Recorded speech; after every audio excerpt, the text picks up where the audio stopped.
Bonjour Jonathan. Salut Olivier. Alors c'est un plaisir de te recevoir aujourd'hui. Alors pour dire deux, trois mots sur toi, tu es VC chez Idinvest. Tu es au board de belles boîtes comme Swile, Ornicar et Alcide qui fait de la cybersécurité. L'originalité surtout, c'est que tu es un VC qui a lancé un podcast qui s'appelle Funding Crush, dont tu vas nous parler. Et tu vas nous parler aussi d'une étude qui a été lancée début juin sur les 180 startups les plus prometteuses et performantes en Europe dans le domaine du consumer. Voilà. Alors, peut-être, Avec en fait, plaisir. pour commencer, est-ce que tu peux dire donc, deux mots sur Idinvest et aussi peut-être partager un peu ton expérience sur le podcast que tu as lancé?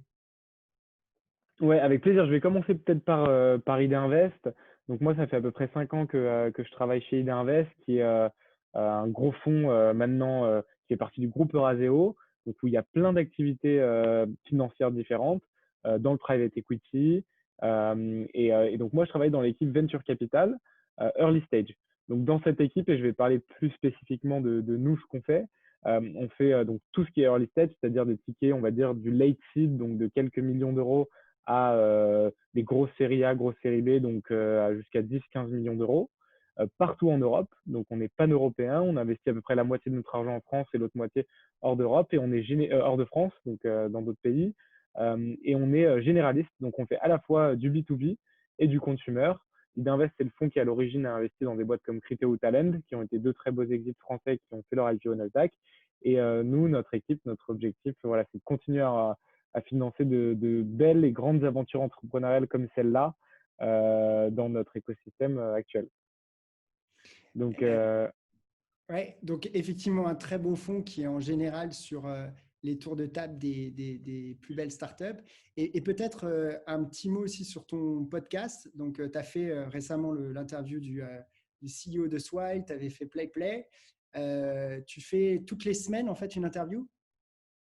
ouais, alors c'était un des projets du confinement. Je pense qu'on avait toujours du boulot, mais un petit peu moins d'activité quand même.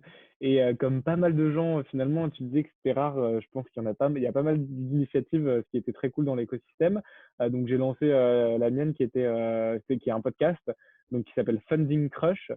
Et donc c'est un podcast francophone dont le but est d'interviewer des acteurs de l'écosystème plutôt tech et plutôt du financement. Ça peut être des entrepreneurs, ça peut être des VC, ça peut être d'autres personnes, des studios. J'ai par exemple interviewé Thibault Elzière, qui a monté eFounders et qui est maintenant CEO d'une startup.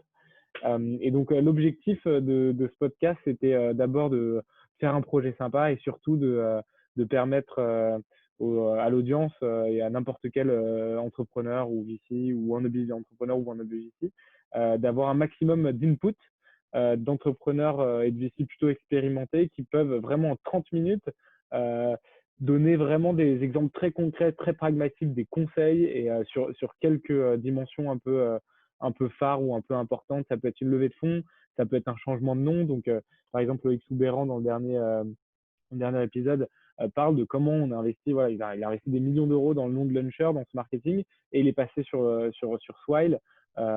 Et il a annoncé cette levée de 70 millions d'euros avec Index il y a quelques jours.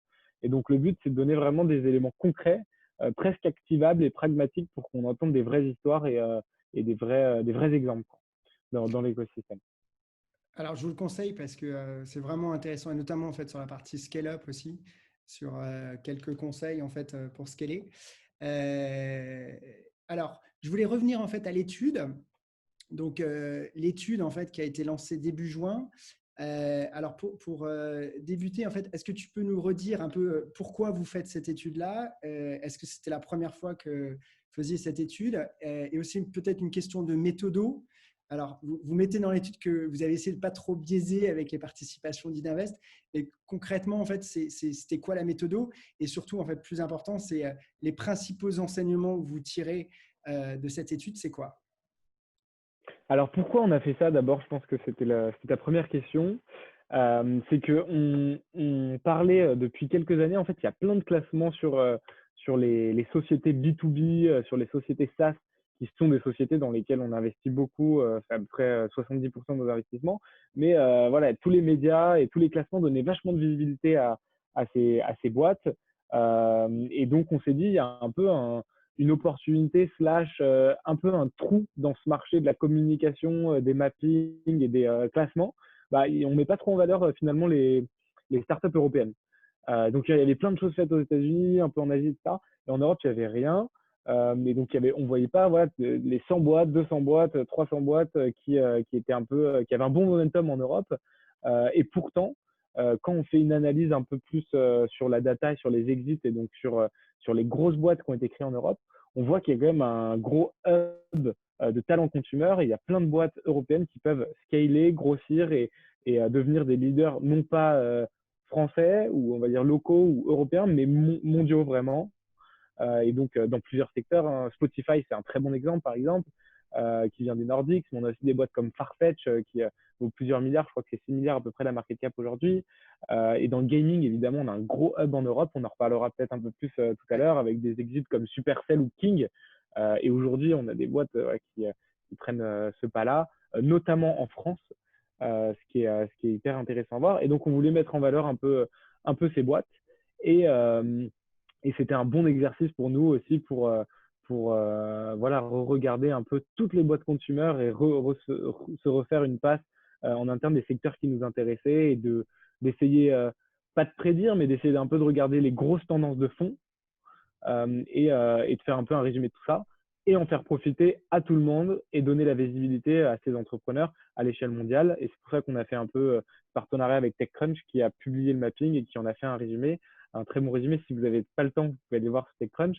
Et voilà, donc il y a pas mal de fonds américains qui ont vu l'étude, il y a pas mal de fonds internationaux, ça peut être en Asie ou autres, qui ont vu l'étude.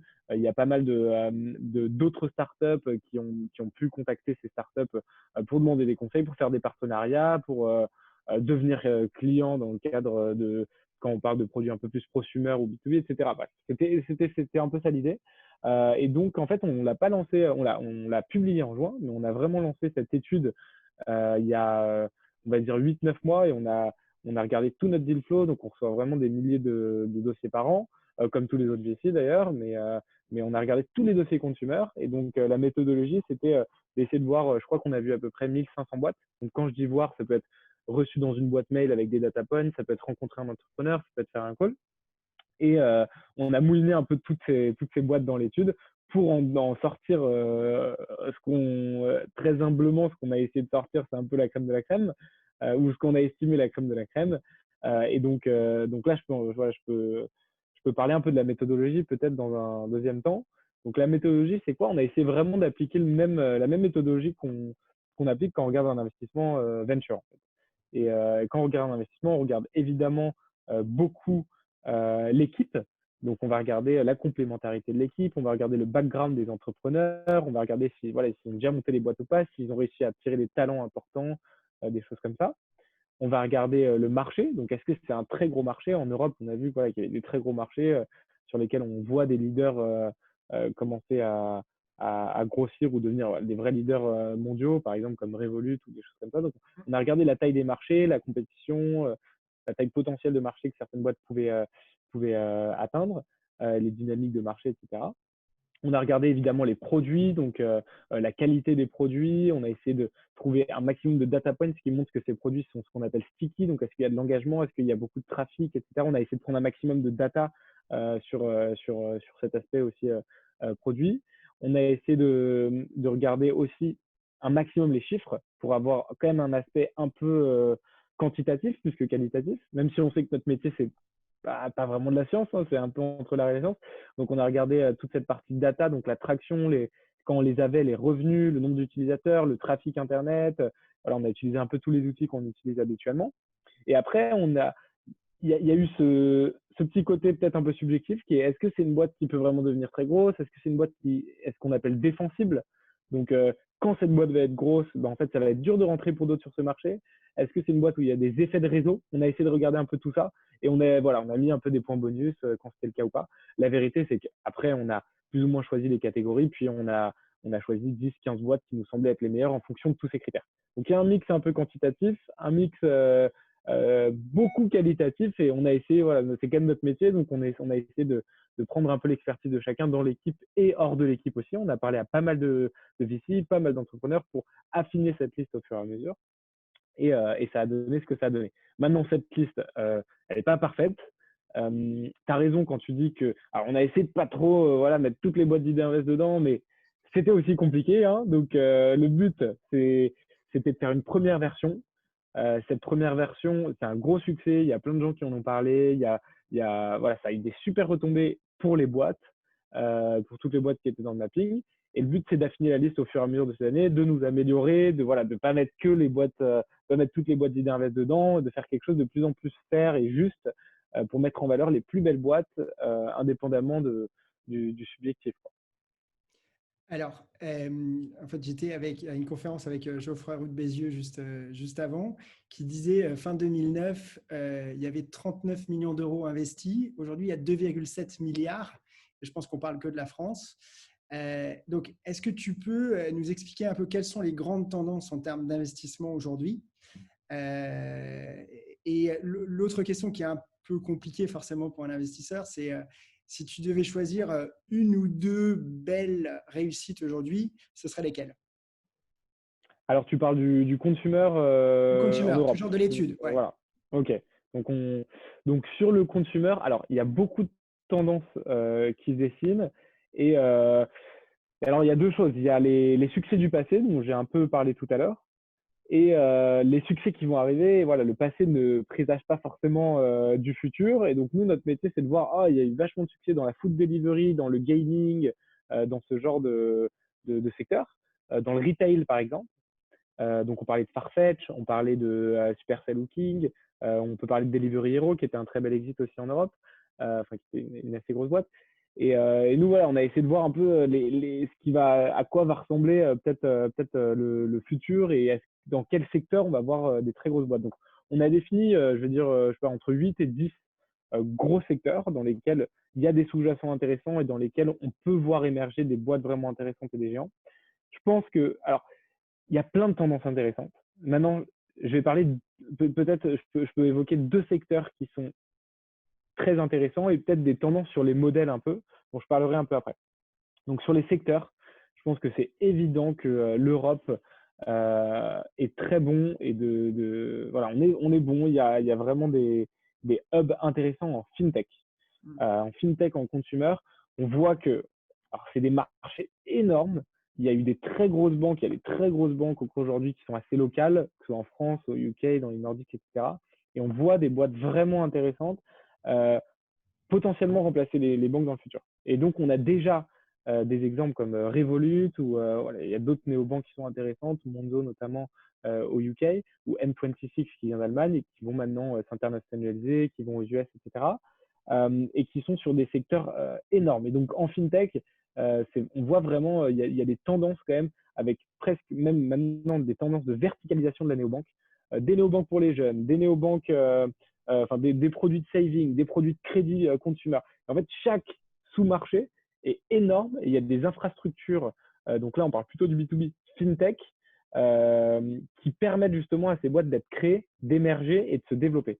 Et donc je pense qu'en fintech, on va voir des sous-verticaux voilà, se développer, qu'on va appeler l'unbundling du banking, avec plein de produits comme ça qui ont pas mal marché. Un bon exemple, c'est par exemple Trade Republic, qui est une application qui permet de faire du trading en ligne, qui est en Allemagne, qui vient de lever 60 millions avec un très bon fonds européen, Axel, et qui a l'air de se développer très bien. Donc, il y a plein de sous-catégories dans la banque. Ça peut être le trading, ça peut être la néobanque pour voilà, ados, etc., qui sont intéressantes. Donc, je pense que la fintech, c'est vraiment, on a des bons talents, on a des bonnes infrastructures technologiques qui permettent maintenant de créer des business qui scale. Le deuxième, je pense, la deuxième catégorie que moi j'aime bien, après voilà, tout ça c'est un peu subjectif, chacun ses spécialités, c'est le gaming. Le gaming, on a des équipes maintenant en Europe parce qu'il y a eu déjà ces mafias, il y a eu déjà ces exits. On a des très très bonnes équipes qui montent des boîtes très intéressantes, qui scalent très vite, qui deviennent très internationales, qui génèrent beaucoup de revenus, qui sont parfois très profitables aussi. Euh, voilà, donc on aime bien, surtout depuis la crise, et on aime bien la capital efficiency, donc faire beaucoup avec très peu, on aime bien les modèles rentables. Le gaming s'y prête bien. La France en particulier, c'est très intéressant pour le gaming. En quelques années, Voodoo est devenu une boîte qui vaut plus de 1 milliard. Est-ce qu'on a vu beaucoup de boîtes en France devenir en 3 ans, 4 ans des boîtes de 1 milliard? Non, il n'y en a pas tant que ça, quoi. Donc voilà, c'est un secteur où c'est intéressant, où on a des talents. Et donc voilà, dans tout ce qui est contenu, entertainment, gaming, on a des boîtes qui sont intéressantes. Il y a eu Zenly, par exemple, plutôt sur réseau social. Maintenant, on a beaucoup parlé récemment de Yubo avec son explosion pendant aussi le Covid et qui a eu des très bons chiffres. Il y a une autre équipe de Français qui a créé une boîte qui s'appelle YOLO, qui est allée aux États-Unis. Il y a plein d'apps un peu plus petites aujourd'hui, mais comme Photoroom ou Mojo qui sont des apps aussi de consumer avec un modèle de subscription souvent qui ont des modèles intéressants et qui se développent très bien. Donc sur tout ce qui est mobile gaming, on commence à avoir vraiment un hub intéressant. Et maintenant la troisième, donc là j'ai parlé de deux secteurs où je trouve qu'on a vraiment du bon potentiel en France et en Europe et en termes de modèle. Et c'est un truc on a eu un peu de mal à l'intégrer dans l'étude, mais c'est une tendance qui est intéressante. C'est tout ce qui est consumérisation du SaaS. Donc c'est tous les produits qui vont être des produits plutôt B2B à la base. Donc on va vendre à une entreprise, mais c'est vraiment des consommateurs qui vont l'utiliser. Et donc l'ADN de ces boîtes, c'est des boîtes consumer. Et en fait, quand on regarde en France, par exemple, il y a deux boîtes qui sont hyper intéressantes. C'est Alan, donc voilà, tout le monde en parle. C'est une boîte qui vend une assurance santé. Et en fait, oui, c'est des cycles B2B. On va vendre potentiellement à des RH, des CFO, enfin la personne qui va s'occuper de l'assurance santé. Mais ça va être vraiment des utilisateurs consommateurs qui vont utiliser le produit au day-to-day. Et en fait, c'est des boîtes qui vont rentrer dans l'iPhone et qui vont prendre du temps, potentiellement toutes les semaines ou tous les mois ou tous les jours, chez le consommateur. Et à Alan, ils vont faire quoi? Ils vont peut-être développer de la télémédecine, ils vont peut-être développer des produits consommateurs différents. L'autre bon exemple, je pense, parce que on est en plein dedans avec l'annonce, c'est Swile, donc qui s'appelait Launcher, dont tu parlais tout à l'heure. C'est complètement une boîte qui va rentrer en B2B, mais en fait, c'est un produit consumer. Donc, toutes les fonctionnalités qu'ils offrent, c'est complètement des fonctionnalités consumer, le pot commun, la messagerie, toutes les interactions de paiement entre les collaborateurs. C'est un produit qu'on va utiliser, nous, dans notre vie quotidienne et on va utiliser l'app en tant que consommateur. Et Swile, plutôt que Launcher, justement, le nouveau nom, ce nouveau branding, ça va complètement au sens là. C'est-à-dire que en fait, c'est presque c'est des consommateurs en fait à l'intérieur des entreprises qui ont envie d'utiliser ce produit. Et ce qui est assez marrant chez Swile, c'est que évidemment ils ont des sales et des cycles de sales en appelant des DRH, etc., que ce soit en inbound ou en outbound, peu importe. Ils ont beaucoup aussi de consommateurs dans les entreprises qui vont pousser le produit en disant on a envie de l'utiliser au quotidien et ils vont le pousser au DRH, ils vont le pousser. Donc c'est ce qu'on appelle le prosumer. C'est des gens qui vont un peu utiliser des produits, un peu à la Slack ou à ce genre de choses et des consommateurs, et en fait plutôt à usage personnel ou professionnel, et ils vont le pousser à leur management pour les avoir en interne. Et donc ça, en termes de business model et en termes de trend, de tendance, c'est vraiment un truc intéressant. On voit ces produits-là se développer, et c'est des boîtes qui lèvent beaucoup, qui se développent très bien, qui ont des bonnes croissances, parce qu'elles vont rentrer dans le temps du consommateur au quotidien, dans son utilisation. Et à l'inverse, en fait, j'ai été surpris de voir dans l'étude que sur tout ce qui était retail, e-commerce, alors ça progressait en termes d'investissement, mais on va dire, on était sur des croissances qui étaient plutôt à un chiffre. C'est pourquoi? C'est parce que la concurrence aujourd'hui est trop forte, que les coûts d'entrée sont trop élevés, que tu vois, des Amazon ou compagnies sont déjà trop installées. C'est la raison pour laquelle, en fait, la croissance en termes d'investissement est plutôt limitée. Alors, dans le e-commerce, on a des très gros succès en Europe, hein. On a parlé de Farfetch tout à l'heure, mais il y en a d'autres. Il y a Zalando, par exemple, qui est Oui. aussi une très grosse boîte. Donc, en fashion, on a déjà eu, il y a Asos, etc. Mm. On a déjà eu, on va dire dans les années 2000, des innovations, des nouvelles, c'était les canaux en ligne qui ont été développés par ces boîtes, qui ont permis à toutes ces boîtes d'émerger. Maintenant, dans la fashion, par exemple, euh, les coûts d'acquisition sont forts, il y a beaucoup de concurrence et les barrières à l'entrée, même pour les acteurs un peu plus traditionnels pour faire du e-commerce, elles ont drastiquement baissé. Et donc, il y a beaucoup de concurrence, les coûts d'acquisition sont forts et donc c'est difficile de voir des différenciations, des innovations techno ou digitales qui permettent à des nouvelles boîtes de vraiment se différencier. Donc maintenant, ça ne veut pas dire qu'il n'y aura pas des nouvelles choses. Je pense qu'on a laissé ces boîtes un peu maturer et ces très belles boîtes se développer. Maintenant, il y a plein de nouvelles choses qui peuvent arriver. Par exemple, tout ce qui est tout ce qui mêle un peu le social et le e-commerce, qui sont par exemple ce que veut faire Instagram, hein, c'est mêler du social et du e-commerce. Ça, c'est une vraie tendance de fond. On n'a pas encore vu beaucoup de boîtes, mais c'est intéressant. Tout ce qui est vente, par exemple, vente privée sur Snapchat ou sur Instagram, c'est des choses qui se développent. Donc, je pense qu'on va avoir des nouvelles choses. Après, dans la fashion, il y a eu beaucoup d'investissements et c'est vrai qu'il y a eu des choses plus ou moins descriptives sur les dernières années. Mais il n'y a pas que la fashion. On peut parler de succès. En France, il y a eu Back Market qui a fait une grosse levée, qui fait des centaines de millions de volume d'affaires et qui est devenu très gros en assez peu de temps. Donc, dans le e-commerce, il y a quand même des catégories qui restent très grosses et très internationales. Mano Mano en est un autre exemple. Euh, et c'est des boîtes qui se développent quand même super bien et qui restent des catégories qui n'ont pas forcément été adressées. La réalité, et soyons honnêtes, il y a de moins en moins de catégories à adresser parce qu'il y a une digitalisation du commerce qui s'est faite depuis assez longtemps. Et donc, il y a moins de choses à aller chercher. Et il y a aussi la puissance des acteurs comme Amazon qui agrège un peu tout et qui est imbattable sur certains faits, qui fait que ça casse potentiellement la concurrence. Donc, ça ne veut pas dire qu'il n'y aura pas des nouvelles choses.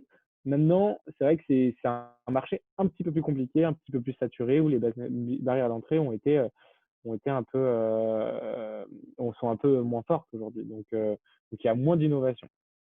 Alors, tu parlais de coûts d'acquisition, et c'est vrai qu'en fait, dans le consumer, on a des levées de fonds qui sont assez impressionnantes, voire records. Alors, il y a certains exemples comme ceux de Frishti, comme Uber, où il y a eu quand même beaucoup de questionnements sur combien de temps ça allait durer, est-ce que c'était viable. C'est quoi le pari en fait sur ces startups-là et c'est quoi leur futur en fait en termes de business model? Alors, c'est une question qui est intéressante parce que là, il y a un sujet qui est dans l'essence même de notre métier. Et quand on a des chiffres, on va calculer ce qu'on appelle les unit economics. Donc, on va regarder si à l'échelle d'une cohorte, donc d'un client ou d'un ensemble de clients sur un mois donné, est-ce que ces clients ils sont rentables? Donc, en gros, pour schématiser, c'est-à-dire si on dépense 10 euros en marketing, combien nous rapporte ce client et en combien de temps? Donc, en général, c'est pas forcément dans le mois, c'est au bout de 6 mois, au bout de 12 mois, au bout de 18 mois, etc. Et en fait, il y a beaucoup de boîtes, voilà, on les voit au début de leur croissance, elles ont des très bonnes croissances, ça veut dire qu'il y a un besoin quelque part. Mais est-ce que ce besoin, il est lié au fait que le prix est complètement dévalorisé? Parce que, je sais pas, une course Uber, ça coûte 5 euros parce que tout le monde a des bons de réduction, ou parce qu'on offre les frais de livraison pour livrer de la nourriture, ou peu importe. Ou est-ce que c'est parce que c'est le début et qu'il n'y a pas cet effet de réseau et que du coup, en fait, quand on va avoir 100 000 clients, bah, ça va être rentable. Et ben nous, c'est un peu notre métier de comprendre ouais, les unités économiques, donc ils ne marchent pas, donc c'est pas rentable parce qu'il n'y a pas assez de clients, mais que demain ça va l'être, mais c'est normal qu'aujourd'hui ça ne soit pas, ou est-ce que ce sera jamais rentable en fait? Et ça, c'est une équation qui est hyper compliquée à résoudre parce que il faut aussi faire un pari sur l'avenir en faisant des modèles potentiellement ou en se disant ouais, est-ce qu'il y aura assez de densité dans une zone pour que justement ça devienne très rentable ou pas. Et donc, euh, quelque part, on ne peut pas critiquer les investisseurs ou les entrepreneurs de ne pas forcément trouver la bonne formule magique au début parce que c'est des business qui ne sont pas assez gros, il n'y a pas assez d'effets de réseau, etc. Et d'un autre côté, quand une boîte est très, très, très développée, après avoir levé des milliards ou des centaines de millions, on s'attend quand même à ce que le business soit rentable. Donc, disons que c'est quelque chose qu'on peut accepter en early stage, mais qu'il faut qu'on ait une conviction sur le fait que la boîte va être rentable.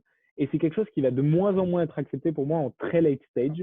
Donc, une fois que la boîte a levé 500 millions ou 1 milliard, bah, il faut que la boîte elle ait montré au moins de la rentabilité dans certaines zones ou dans certains pays pour avoir une preuve que le business peut être rentable. Et quand je dis rentabilité, c'est après les coupons cadeaux, enfin les codes promo, après les coûts de personnel, etc. Il faut que ce soit une vraie rentabilité à terme après avoir levé plusieurs milliards. On aura de moins en moins de modèles à la WeWork ou même Uber voilà, qui est pas du tout encore sur la traîne de la rentabilité. Donc, je pense. Et c'est vrai qu'en parlant à pas mal de mes pairs et de mes collègues, on se rend compte que c'est ce que je t'ai dit un peu tout à l'heure, en particulier quand on a des crises comme ça ou des moments un peu plus difficiles, on va vouloir investir dans des boîtes qui sont ce qu'on appelle capital efficient, donc qui dépensent moins pour faire plus, quitte à avoir peut-être parfois un petit peu moins de croissance. Voilà, la croissance à tout prix, c'est un peu fini. Donc, C'est un peu fini. L'hypercroissance en fait à n'importe quel prix. ouais, ça n'a pas forcément de sens en fait d'acheter un client moins que ce qui te rapporte en marge sur le long terme. C'est quelque chose qui a plus trop de sens quand tu deviens une très grosse boîte.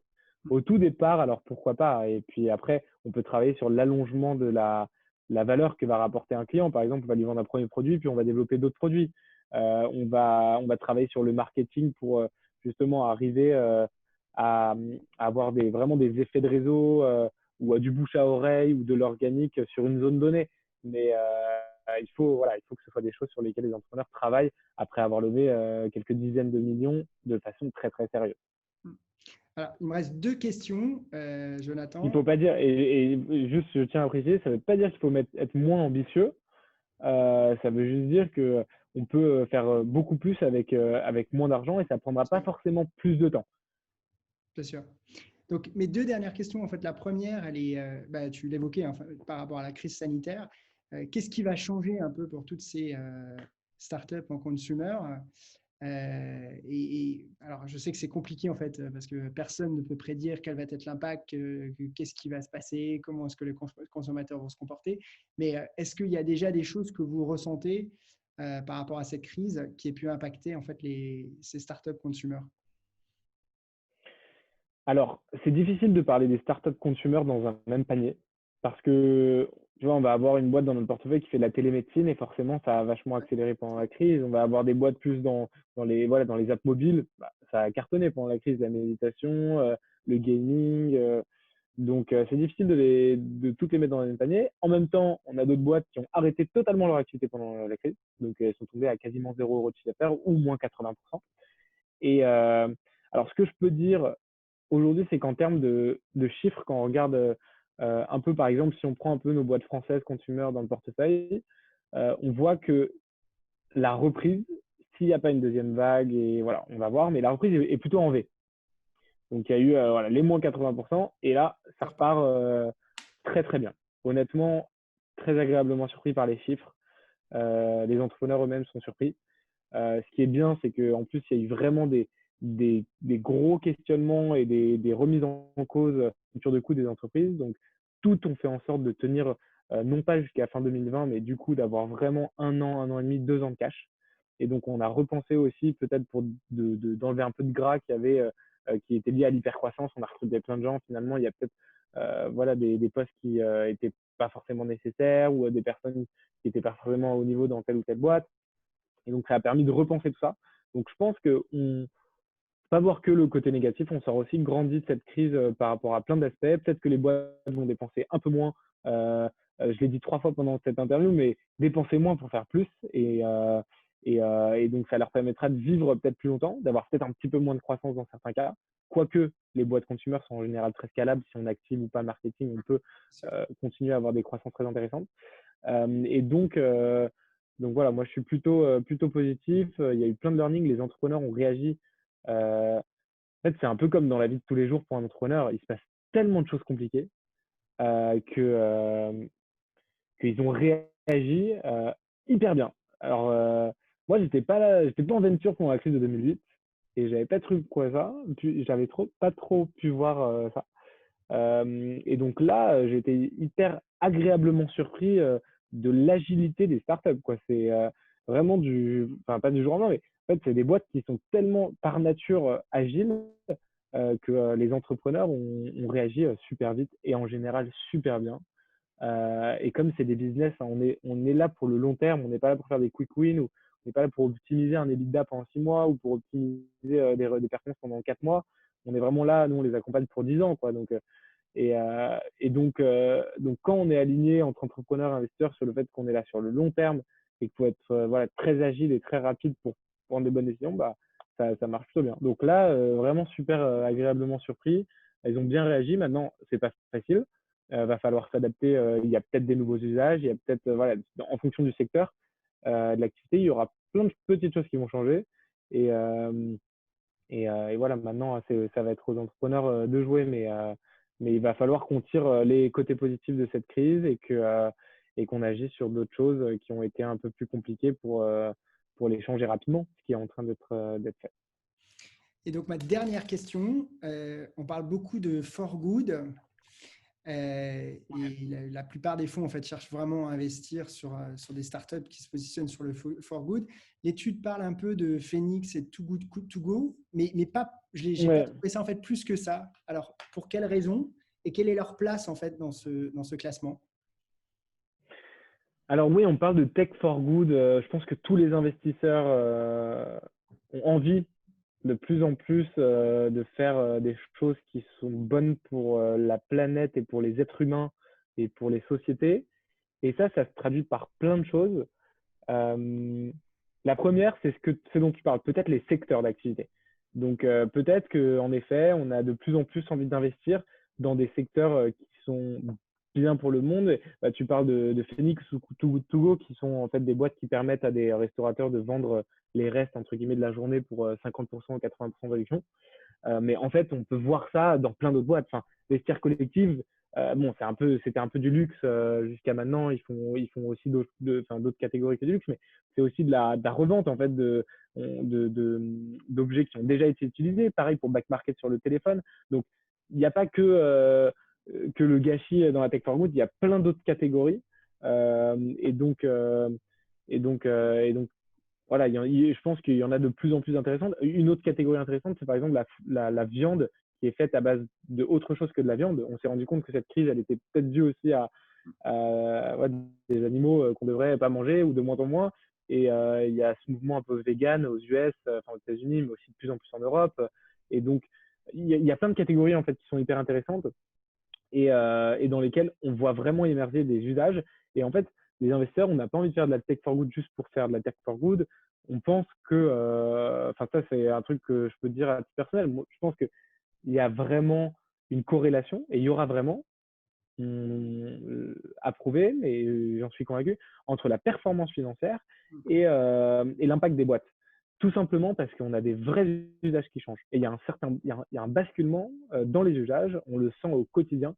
C'est pas parisiano-parisien, c'est français, c'est allemand, c'est anglais, enfin c'est européen. Et je pense qu'il y a des choses que les gens ont envie vraiment de changer profondément dans leur consommation. Et je peux prendre l'exemple, je parlais à une boîte qui s'appelle La Fourche, qui vend du bio, des produits bio sur Internet via un abonnement. Et leur base de clients, elle n'est pas parisienne, quoi. C'est la France entière et notamment les familles en province. Et donc, voilà, c'est vraiment des comportements, je pense, qui sont en train de changer. Et nous, on n'est pas là pour juste faire de l'impact, on est aussi là pour créer de la valeur et générer de la performance aussi financière pour nos investisseurs à nous. Et je pense que voilà, ça va être intrinsèquement lié, l'activité et l'impact et le for good, justement, et la performance. Donc ça, c'est quand même la bonne nouvelle. C'est-à-dire que même ceux qui veulent peut-être un peu moins faire, ils seront peut-être tentés d'en faire pour ces raisons-là. Mais le tech for good, c'est pas que les secteurs, c'est aussi, et c'est là que vient toute la complexité, c'est que c'est quoi en fait le for good. Et c'est une question que je pense qu'on se pose un peu tous les jours, mais c'est une question qui a été aussi soulevée avec tout ce qui est diversité, le mouvement Black Lives Matter, etc. C'est des questions qui ont été soulevées dans les sociétés, les grosses boîtes, mais aussi beaucoup les startups, que le for good, c'est peut-être avoir à son board une femme aussi, voilà, Goldman Sachs qui a dit qu'il faisait plus d'introductions en bourse de boîtes dont le board ou au board, il n'y avait pas une femme. Et donc, c'est aussi la diversité, c'est la complémentarité des profils et des horizons sociaux différents. C'est tout ça. Et donc, il ne faut pas penser qu'en termes de secteur. Je pense que la mesure de la goodness, hein, je ne sais pas trop comment dire ça, mais la mesure de ce qui est bon pour le monde, pour les êtres humains, pour la vie, pour la structure de boîte, pour une organisation, elle est encore à définir. Est-ce qu'on met 10 points parce qu'il y a une femme en board? Est-ce qu'on met 10 points parce qu'il y a de la diversité euh, ethnique ou peu importe? Euh, Ça, c'est encore à définir, mais ça passe pas que par les secteurs, ça passe aussi par la manière dont fonctionnent les boîtes. Et moi, quand je regarde une société, je pense que je regarde beaucoup.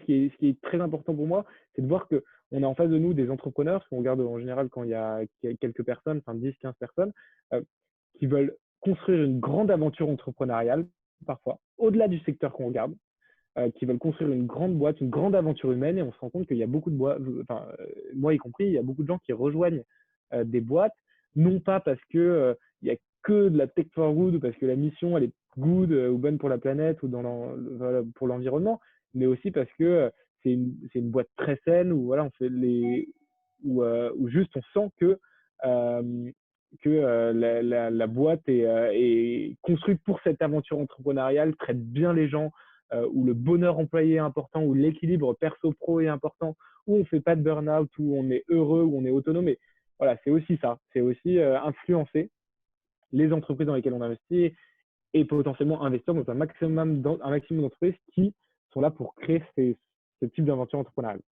Et je pense que les Spotify, les Farfetch, les boîtes comme ça, c'est des boîtes aussi qui ont construit des cultures d'entreprise parfois exceptionnelles et c'est ça qui leur ont permis de devenir des grosses boîtes. Et c'est pas qu'un marché ou parce que les mecs étaient ambitieux. Voilà. Eh ben, ce sera le mot de la fin. Merci beaucoup, Voilà. Jonathan. Je reposterai, parce que j'ai déjà posté en fait le lien vers l'étude. Donc, c'est bien parce qu'on sent que tu es vraiment passionné en fait.